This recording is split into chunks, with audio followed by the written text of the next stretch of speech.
my predecessor had an option, to become a statesman and rise above politics and, become a unifying, factor in a country. But he chose to climb down and become an opposition leader. Because in your own statement, your own headline, is the chairperson of Azimio up to now. Is the chairperson of party leader of, and he's busy with this. What you people wrote. He's busy organizing the opposition against me. Of course, I have tried to persuade him, because I thought, as my former boss, I tried to, persuade him that maybe he could play a different role.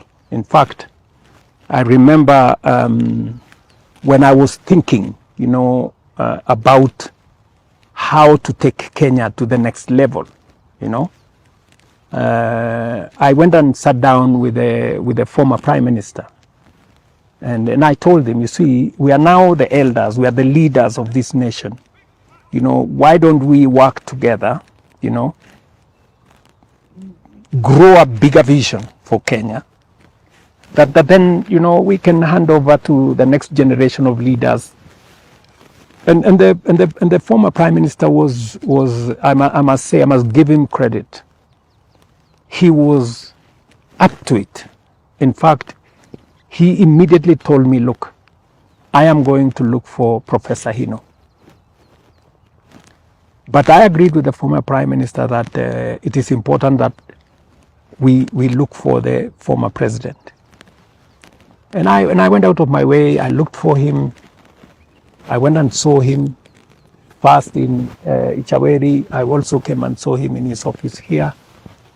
And then I talked to him to persuade him that, look, as a former head of state, the only one living now, please help us to, forge, a new, vision for the country. But he was reluctant, and he said he wasn't sure he wanted to do that. Well, those are choices people make. So, of course, he chose to do what he's doing, organizing the opposition and sponsoring them. And even in your own, assessment, these people in the opposition, do they look that they have any idea of where they are going? In your estimation, can you explain how people who are supposed to be intelligent have no plan? They have no vision. They have no agenda.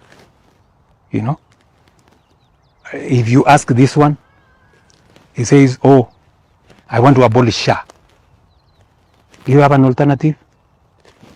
They cannot tell you. Another one there is saying, we want to abolish housing.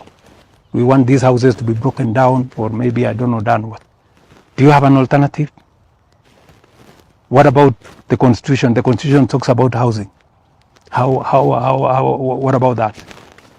Yep, another one here, you listen to another one. Is the only argument he has against housing is that chicken, I don't know, cannot climb the stairs. Now, let me ask you. Looking at those people, do they look like don't they look sponsored? Don't they look hired? Don't they look like stooges of somebody and they are, puppets? Because how do you explain people who are supposed to be reasonable, intelligent, lawyers, they've all of a sudden, they cannot even, the kind of reasoning. I had one of them when he was asked about, he said, my first is to come and abolish Shah. Why? Oh, the cost of dying has gone up. Really? What? Yeah, I mean, this is. You're not